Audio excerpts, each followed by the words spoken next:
Maestro Calarcá, Arles Herrera, usted regularmente lo veo vestido como un traje como de indio. ¿Por qué?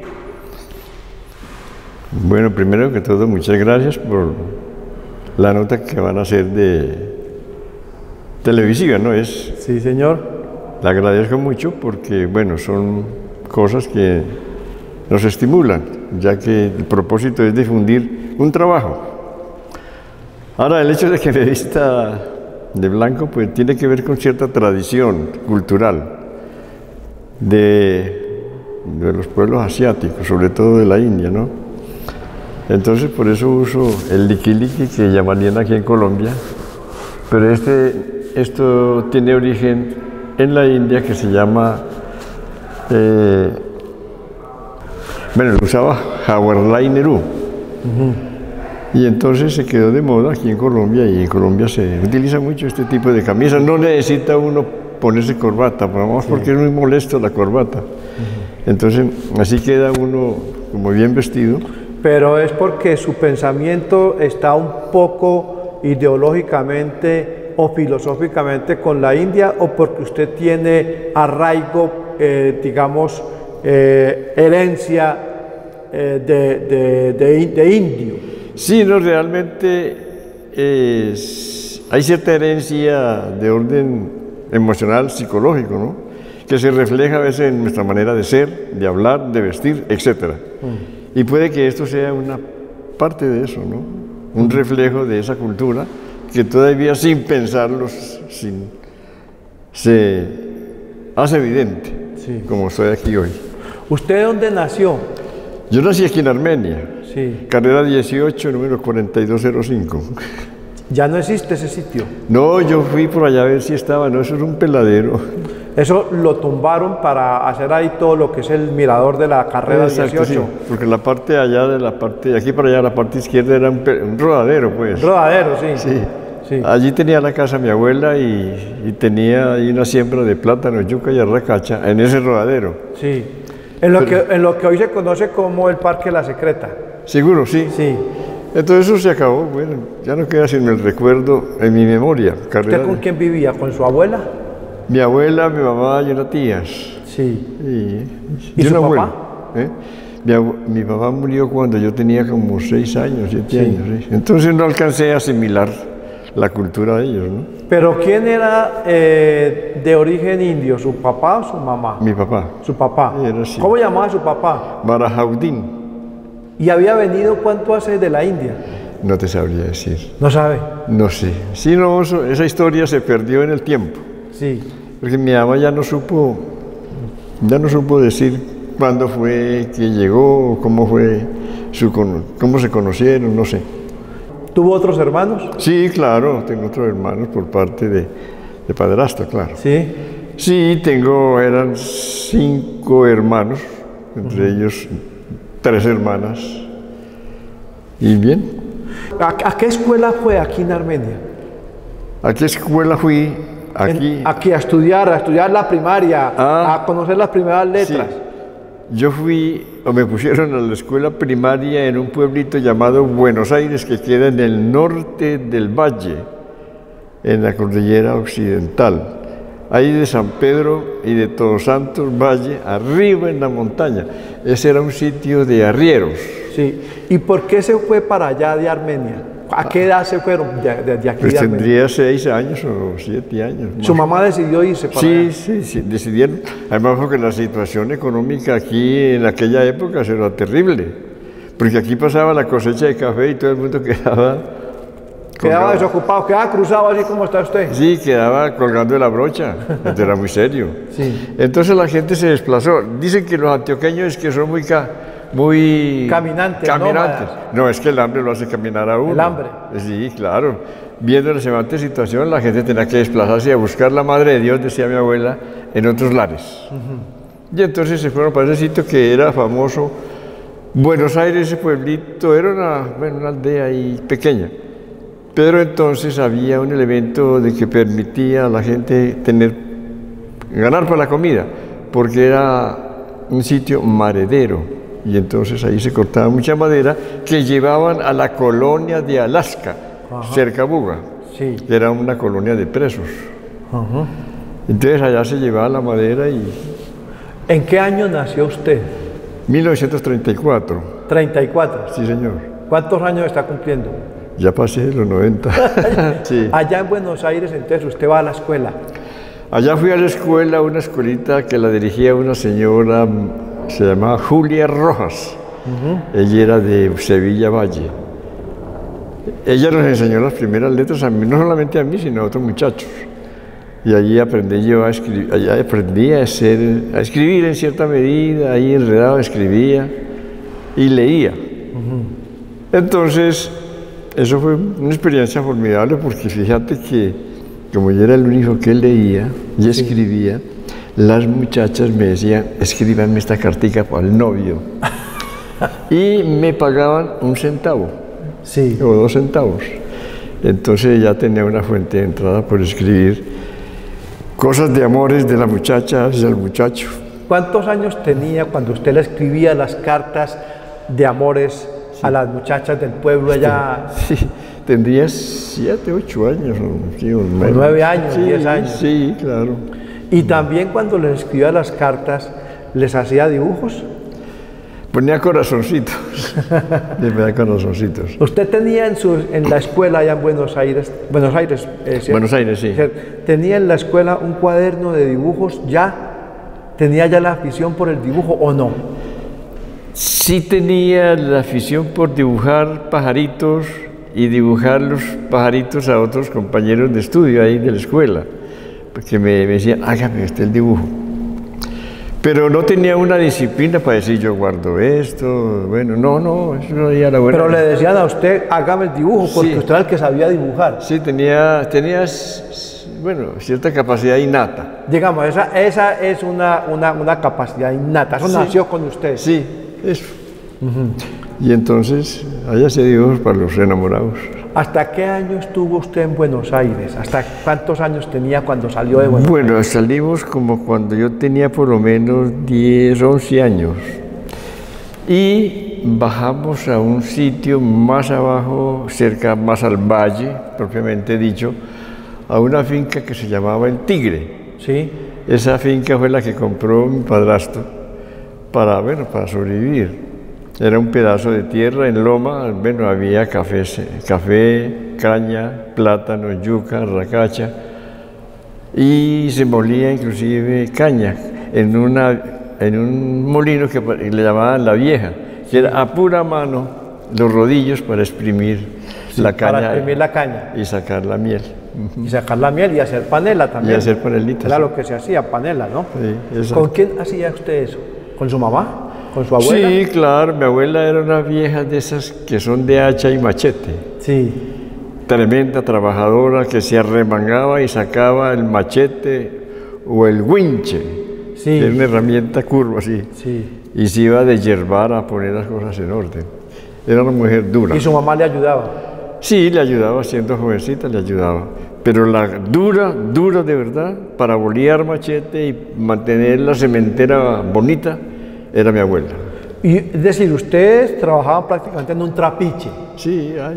Un trapiche. Ay, hacía lo posible. con la molienda de la fuerza de la mano. Sí, claro, eso era a la brava. Sí. Claro, me tocaba duro, pues porque era niño y darle vuelta a esos cilindros de madera para espichar, como se dice, la caña, pues era un trabajo serio, ¿no? Es decir, usted es de origen campesino. Sí, claro. Nació en Armenia, en el casco urbano, pero muy temprano se fue a una finca. Sí, ya me tocaba limpiar caña, limpiar la cementera, ayudar a limpiar la cementera, a llevar la carga de lo producido en la tierra a Todos Santos, que era una... Yo no sé si tú lo conoces. Sí, claro. Allí había una carreterita y allí los campesinos llegaban con su carga y allí se vendía y los camiones. ¿Cómo se llama? Todos los Santos. Todos los Santos, sí. Todos los Santos. Eso es un municipio del Valle del Cauca, Un municipio, o un sí, corregimiento. Pero un corregimiento. Es pequeño, pero Sí. bueno, eso ha crecido ahora.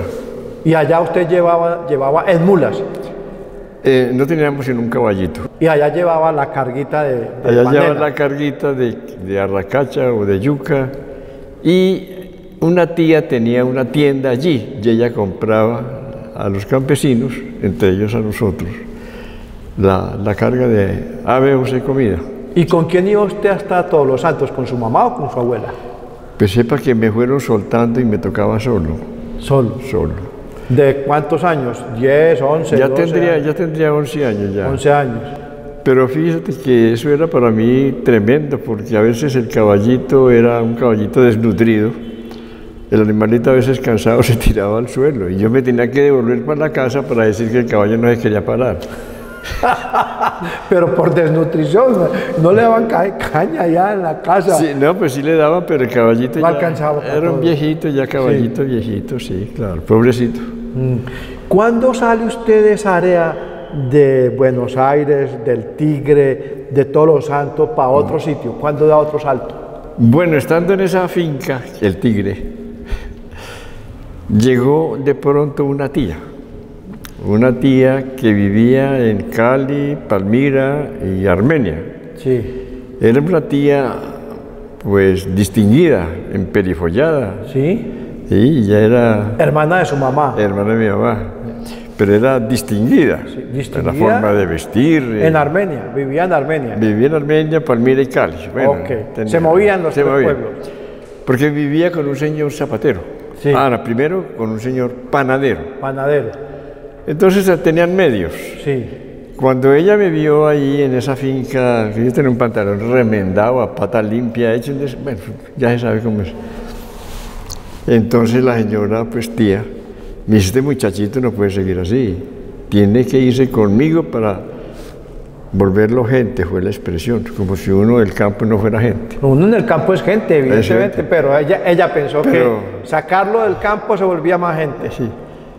Prejuicios, ¿no? Prejuicio al campesino. Pues, el hecho de que uno esté jodido no quiere decir que no sea gente.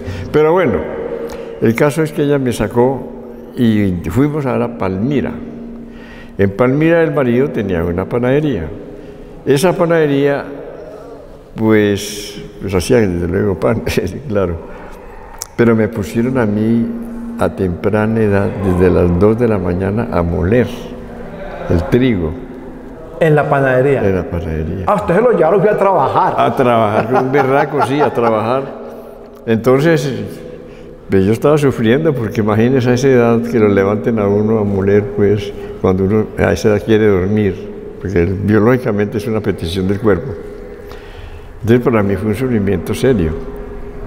Pero bueno, ahí fue una experiencia, de todas maneras, ahí comenzó parte de la tragedia de vivir en una ciudad, con una familia que pensaba era en dinero, vale. Bueno. Pero usted solamente trabajaba ahí moliendo el trigo y no lo pusieron a estudiar. No, ahí no. Cuando allí se hacía pan, entonces a mí, en una canastada de pan, yo salía a repartirlo en las tiendas.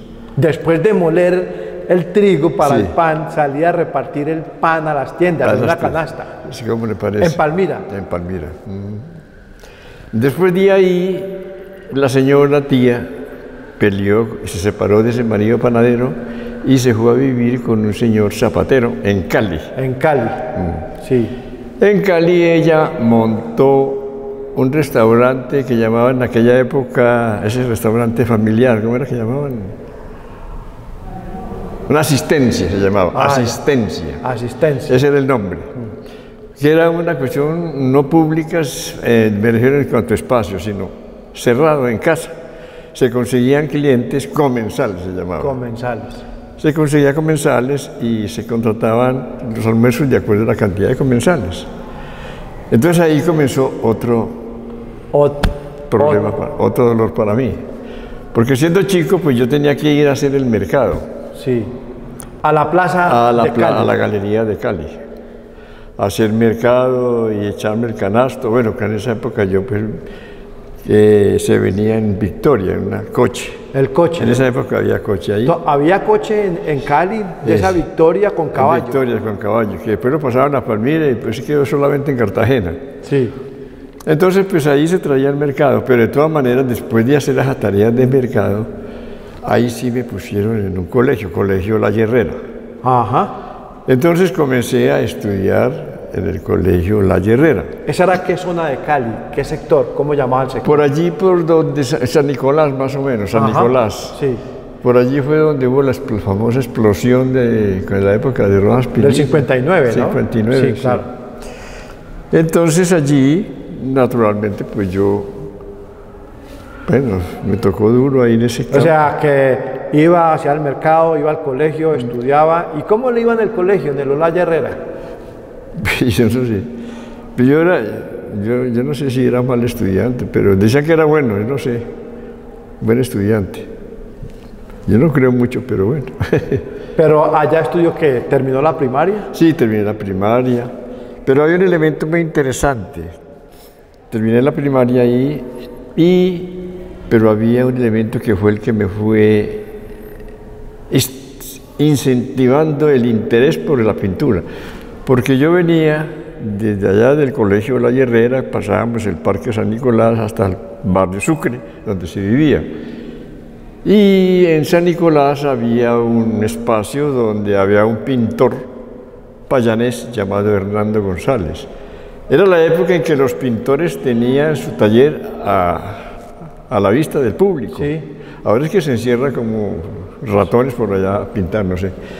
El caso era que nosotros llegábamos, no solamente yo, sino otros muchachos, a mirar cómo el señor pintaba. Desde la ventana veíamos pintando y eso a mí me fascinaba. Cuando pasaban del colegio, ustedes Sí. arribaban al taller y miraban cómo Sí, pintaba. eso era, para nosotros era maravilloso eso, ver cómo pintaba. Y él pintaba lo que llamaban retratos de Bolívar. Sí. Y veía esos retratos de Bolívar que eran copias de... Bueno, eran copias, pero de todas maneras era para nosotros cosa del otro mundo ver pintar así de esa manera. El caso es de que eso me fue estimulando pues el deseo de aprender cómo era que se pintaba. Y llegó el momento en que yo le pregunté al señor que cuánto valían las clases. Era barato, pero bueno, barato para aquella época era caro seguramente. Valía, yo no sé si era 50 centavos la hora, no sé, algo así parecido. Sí. Y entré allí a estudiar un poco. Pagando los 50 centavos. Sí. Y entonces, claro, ahí aprendí ciertas cosas que me ayudaron mucho. Eso fue una etapa.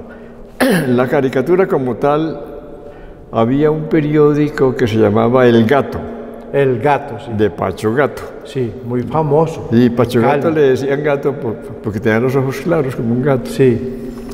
Entonces él dibujaba y hacía las caricaturas de portada que yo las miraba, me parecían interesantes, pero lejos de pensar de que yo iba a ser caricaturista. Pero me impresionaba algo que daba seguramente para el subconsciente. Y allí fue como el punto de partida para hacerme caricaturista un poco, ¿no? Yo en primera instancia soñaba con ser pintor. Sí. Bueno, hoy pinto desde... De hecho lo es. Estamos aquí en la sala Roberto Henao Buritica, donde usted está exponiendo precisamente, hace una exposición de pinturas sobre el tema mitológico de América Latina y de Colombia, ¿no? Sí, pues sí, quería ser pintor. Me llamaba mucho la atención el paisaje. Comencé haciendo paisajitos y los vendía. Eso pues, sí, ya me fue estimulante. los vendía. Sí. Ah, bueno. Unos paisajitos. Respecto a la caricatura fisonómica y retrato, me acuerdo que hubo un detalle que aún me acuerdo y lo cuento y es simpático. Estando yo en el taller, como era para la calle, pues la gente pasaba y se En paraba. el taller del señor que Sí, pintaba. se paraba a mirar, ¿no? Yo seguía pintando. Pasó un señor, probablemente norteamericano, y se paró. Y me dice, señor, ¿usted podría hacerme un retrato de mi esposa? Y yo le dije que sí, porque imagínate, el primer encargo. Primer encargo. Y lo hacía un señor extranjero, el complejo que tiene el hombre, extranjero. El caso es que me dejó un retratico de la señora y yo comencé a sufrir haciendo ese retrato. Lo pintaba así, así, le mostraba a mi tía, a mis hermanos, cómo le parece, me decían, no, se parece, pero no se parece, ese ojo le quedó torcido, es decir, todos los perros del mundo. El señor pasa, ya está mi retrato. Le dije, ya casito. Hasta que un día yo dije, ya voy a presentarle el retrato. Y le presenté el retrato. Y el señor dijo, yo le encargué un retrato y no una caricatura. Eso fue bellísimo. Entonces me quedó taladrando eso, ¿no? Caricatura. De caricatura, fisonómica, ¿no? En este caso. El señor de todas maneras me pagó, me dio 2 pesos. Y se llevó el cuadrito, bueno, está bien. Pero bueno, el caso es de que me quedó taladrando eso de caricatura, chévere. Bueno, el caso es de que pasado el tiempo, pues yo me fui para Bogotá. Pero usted seguía, mientras eso que me está contando, seguía viviendo en la casa de su tía. Ah, sí, claro. Y haciendo el mercado. Y haciendo mercado, claro. Para el restaurante de su tía. Ese era el respaldo. Sí, y no tenía relación con el marido de su tía que era zapatero, por lo menos para que le regalara zapatos o algo. No, que yo me acuerdo nunca me regaló un par de zapatos. Pero sí le ayudé a cortar ahí. Sí. ¿Y cómo le parece que como tenía cierta habilidad innata de dibujo, yo terminé buena parte haciendo diseños de zapatos? Para el marido de su tía. Para el marido, sí. Dibujaba el zapato, le aprendía a él, claro, sí, cómo era que hacía en la horma y tal. Y entonces con eso me gané un poquito de billete para sostenerme. Bueno, eso se llama diseñador de modas de calzado. Sí. Entonces eso pues hizo parte de mi trabajo para subsistir, ¿no? Realmente. Sí. ¿Y cuándo decide irse para Bogotá? Cuando tenía 23 años, digo, me largo ya porque Cali no ofrece, bueno, no me ofrecía nada para sobrevivir y ser mejor, quizás, no sé. ¿Y había estudiado hasta qué año? ¿De la primaria completa o parte del bachillerato? Bachillerato, parte. Parte del bachillerato. Yo no terminé bachillerato. Entonces, pues me quedé así un poco analfabestia. No, pero yo me preocupaba mucho por leer, esta fue la ventaja. Sí, la lectura forma. Sí, yo el primer libro que me sacudió fue uno que escribió, que se llama Huasipungo. Huasipungo. Ese es de un compañero, camarada. Jorge Icaza. Jorge Icaza, que era el secretario del Partido Comunista Ecuatoriano. En Ecuador, sí, claro. Y el libro es formidable, porque lo sacude a uno. Entonces, eso, mi familia era liberal radical. Allá se escuchaban los discursos de Rafael Uribe, del Indio Uribe, sí, de Jorge Lester Gaitán, se leía Vargas Vila en voz alta, se leía novelas para llorar también, como Lejos del Nido, Rosalba, bueno, novelas de esas. ¿Eran muy liberales? Sí, claro, muy liberal. Y era un liberalismo combinado con religión. No sé eso ha pasado en la historia de Colombia, ¿cierto? Son tan católicos los liberales como los conservadores. Sí, claro. El caso que esa lectura me ayudó a tener una visión un poquito más clara. Bueno, el caso es de que vengo para Bogotá. Yo en Bogotá me vinculo a la Casa Sindical, sí, que funcionaba en el barrio de Las Cruces. ¿Y por qué a la Casa Sindical? Le dijeron de Cali que fue a la Casa Sindical. Sí, porque usted pasó por la Casa Sindical y dijo, ¿esto qué es? Porque yo llegué ahí de un compañero que era zapatero ahí en Las Cruces. Y pasamos ahí por la Casa Sindical y había fiesta y conferencias y toda la carreta. ¿Eso era donde? ¿En el barrio de Las Cruces? Barrio de Las Cruces, carrera octava, número 142. ¿Eso es el centro de Bogotá hoy? Sí, claro, pues ahí en la esquina del Parque de Las Cruces. Sí, claro. Entonces ahí entré yo a chismosear. Y estaba y había fiesta, usted entró también a bailar. Y ahí entonces escuché una conferencia de Alfonso Barberena, un parlamentario liberal brillante.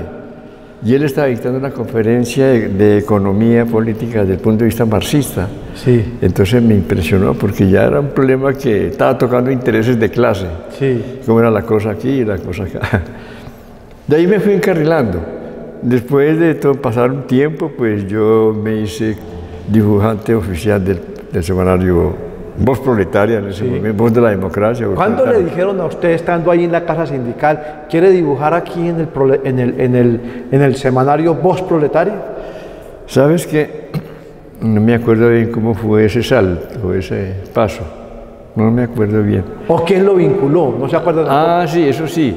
Estaba un compañero caricaturista de seudónimo Espartaco. Sí, él vio algún dibujo mío y dijo, pues oiga, camine, hace unos dibujitos allí para el partido. Y ahí comencé. Como tenía cierta facultad para hacer retrato. Sí. Pues bueno, quedé hecho. ¿Dónde vivía usted? Allá en Bogotá. ¿En Las Cruces? Ahí viví en Las Cruces un tiempo, un tiempito.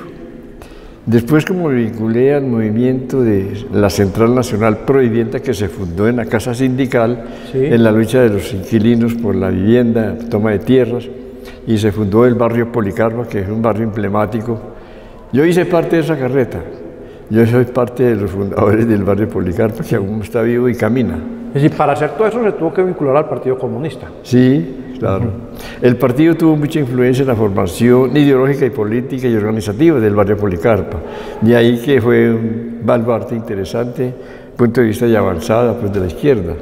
Bueno, pues yo me vinculé a eso y después como caricaturista, político de opinión, comencé muy tímido y después me fui como desenvolviendo y cumplo 60 años de caricatura. Una pregunta sobre su actividad como caricaturista. ¿Vivía de pintar, de hacer retratos? ¿Vivía de hacer caricatura para el semanario Voz? ¿Le pagaban y con eso subsistía o tenía que hacer otras cosas? A ver, ahí combinábamos de todo. Voz pues era un problema económico también, pero había unos centavitos. Y hacía por mi cuenta dibujos para los compañeros que querían un dibujo mío. Bueno, entonces ahí entre una cosa y otra levantaba para la papa. 60 años como caricaturista del semanario Voz.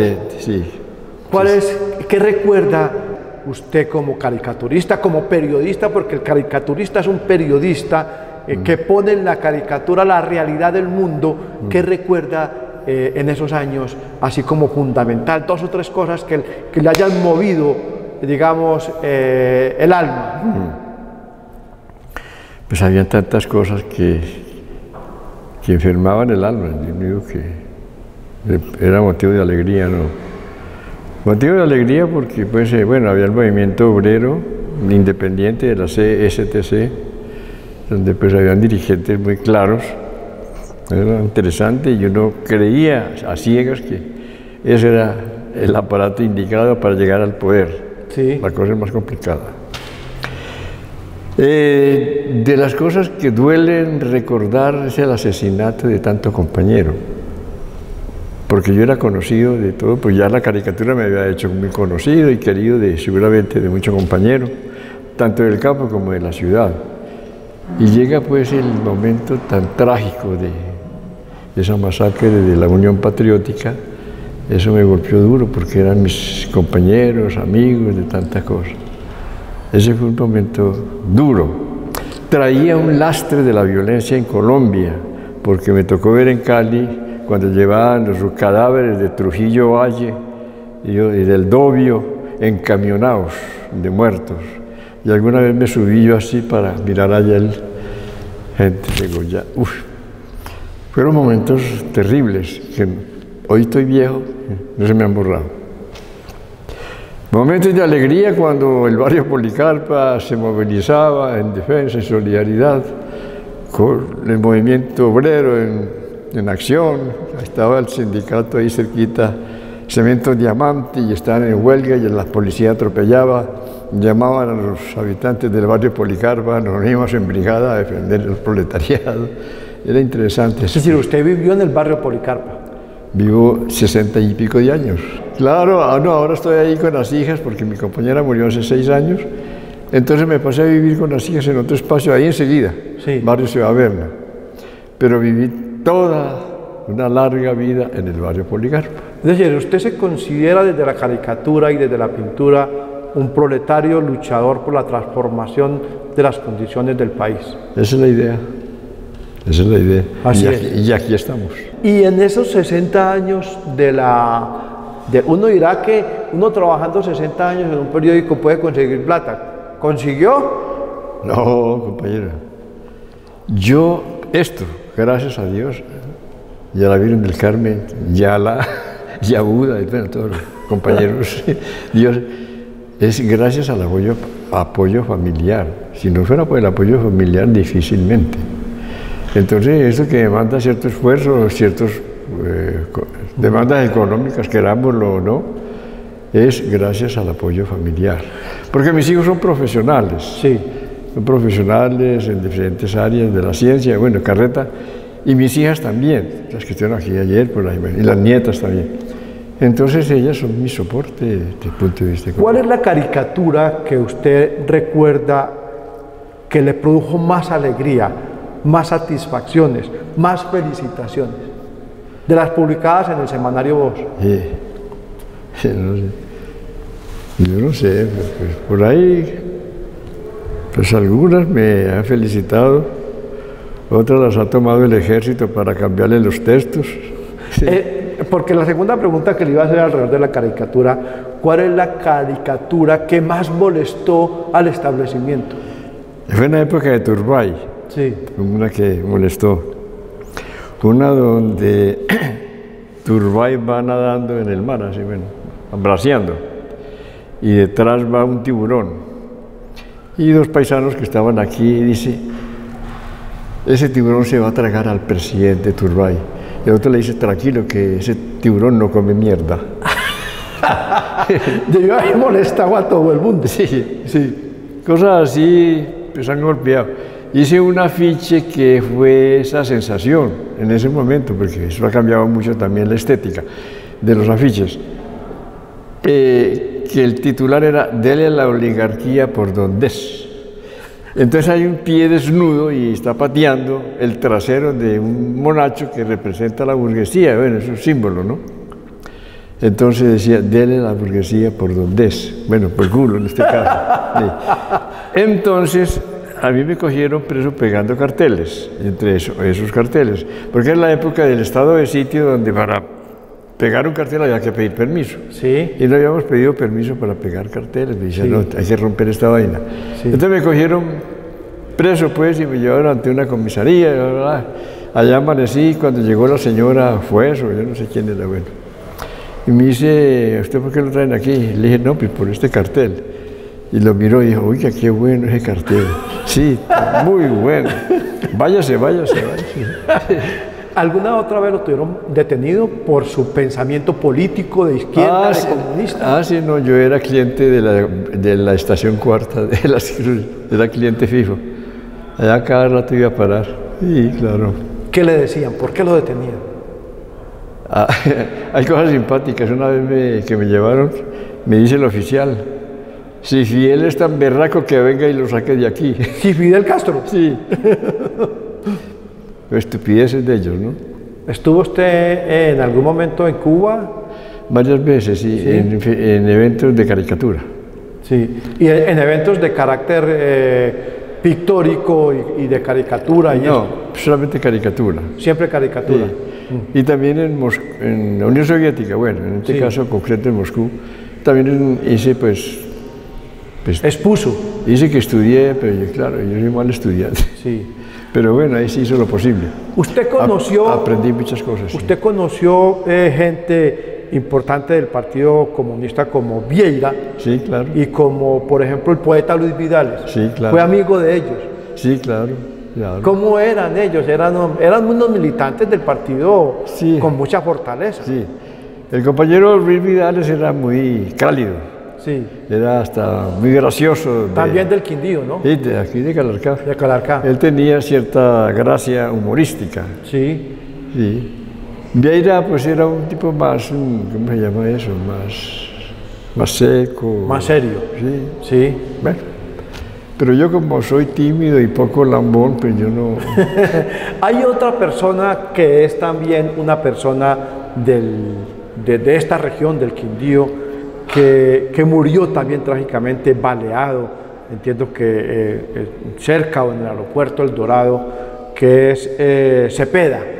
Así, con Cepeda, pues fue director de Voz y yo era caricaturista del Él era el semanario director del periódico. Voz. Del semanario Voz, sí, claro. Y él fue uno de los que me impulsó como caricaturista en el periódico. Y él, como usted, nació en Armenia. ¿Cómo? Él, como usted, nació en Armenia y luego se fue a Cali. Ah, sí, claro. Él era de por aquí, de Armenia, ¿no? Sí, de Armenia. Sí. ¿Por qué usted se puso el seudónimo de Calarcá? Y no, por ejemplo, porque había nacido en Armenia, el de, por ejemplo... El Cuyauro. El Cuyauro. No, porque yo creo que hay que exaltar modestamente el nombre de aquellos hombres y mujeres que fueron capaces de dar su vida en defensa de su pueblo. Yo creo que Calarcá, el cacique, pues tuvo ese valor, ¿no? Y vale la pena recordarlo y enaltecerlo, su nombre, como ejemplo para las nuevas generaciones. Usted tiene aquí en la sala Roberto Henao Buriticá una exposición mitológica de mujeres, es un homenaje a las mujeres. Pues sí, es un homenaje. Sobre todo estoy tratando modestamente ahí de rescatar la memoria de la mujer ancestral, que en la mitología indígena hay la participación de la mujer maravillosa, inclusive de rebeldía ya. Huitaca, por ejemplo. Huitaca es una mujer que está consignada en la mitología muisca, la llamaban la cacica rebelde, porque ella, cuando se percató de que el patriarcado comenzaba a tomar fuerza y a desplazar a la mujer del matriarcado, ella se dedicó a agitar las comunidades, a las mujeres, que no se dejaran quitar las conquistas que tenían. Entonces, claro, eso molestó al dios Chiminiguagua y a Uribe, que la llamó castrochavista, terrorista, comunista. Sí, entonces, como castigo la convirtieron en lechuza. Sí. Por eso tiene las alas así, las extremidades la convirtieron en lechuza. Y como ese retrato de ella son casi todos los que hay acá en esta exposición. Ah, sí, claro. Pues ahí están. Cada una tiene una leyenda, ¿no? Desafortunadamente, pues no se pudo poner ahí la leyenda por otros problemas ahí. Bueno, pero... Maestro, usted ya cumplió 90 años. ¿Va para 91 o para 92? 91. ¿Y sigue en el pensamiento ideológico de la izquierda? ¿Sigue en el pensamiento ideológico del Partido Comunista? ¿Sigue creyendo en Cuba? Sí, realmente sí. Sigo creyendo que el socialismo es una propuesta humanística.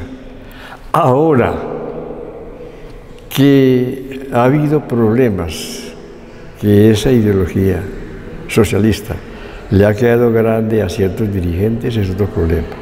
Sí. No es el socialismo en sí la mala, son algunos malos administradores y gestores de eso, que es distinto.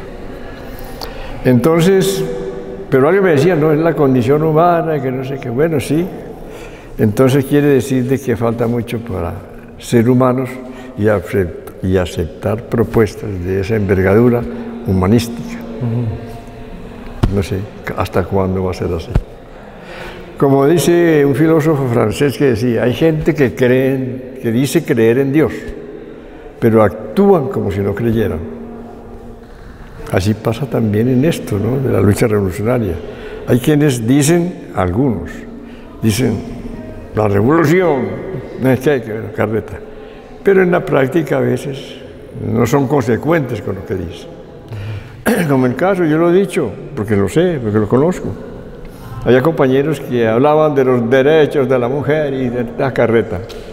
Y llegaban a la casa y cogían a las compañeras trompadas. Sí. Sí. ¿Usted hasta cuándo va a hacer caricatura? ¿Hasta cuándo? Pues yo no sé, hasta cuando las fuerzas me den la posibilidad. ¿Cómo se siente usted con 91 años? Me siento, estoy como cansado. Me va a tocar tomar vitaminas. No, sí. Haremos lo posible por la propuesta de ayer que dije de que había la necesidad, si es posible, organizarnos un poco para presentar proyectos colectivos, reunirnos para trazar líneas, qué hacer, cómo hacer, No por estarnos reuniendo y tomando trago, no, porque a mí no me gusta eso. No, no, si nos reunimos es al calor de un café y conversamos qué hacer, qué tiempos, que sea viable y hacer una propuesta, como también la propuesta de las mujeres, que a través del tiempo también se puede contar la historia a través del vestido.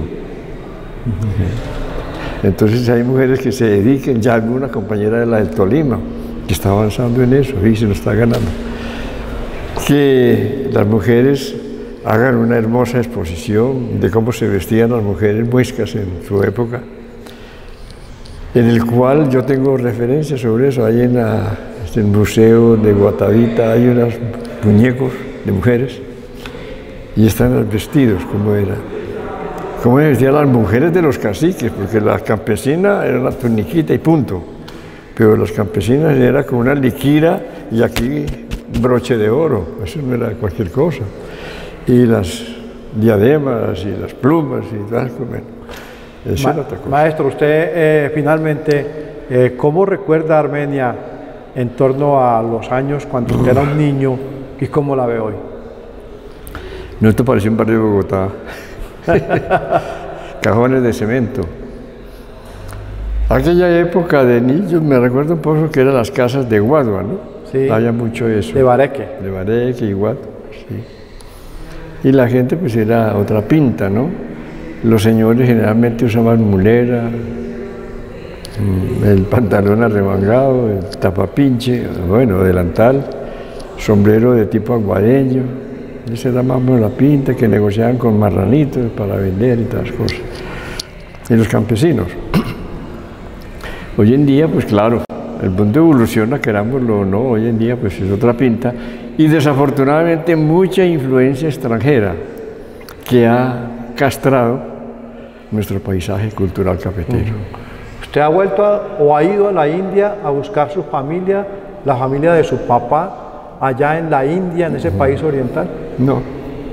¿Los conoce? ¿No conoce a nadie? No conozco. Había un hermano por allá, alguna vez es que escribió, yo no sé, pero no hubo más nada, ¿no?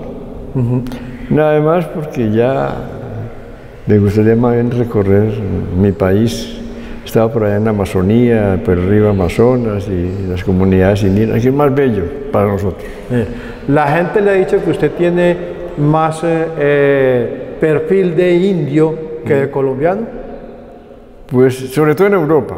Sí. En Europa me decían que, tú eres hindú, ¿no? Del Rangastanga. Sí, claro, porque tengo más pinta de indio, de la India. Claro. ¿Cómo es lo de tangas? Es un dicho, ¿no?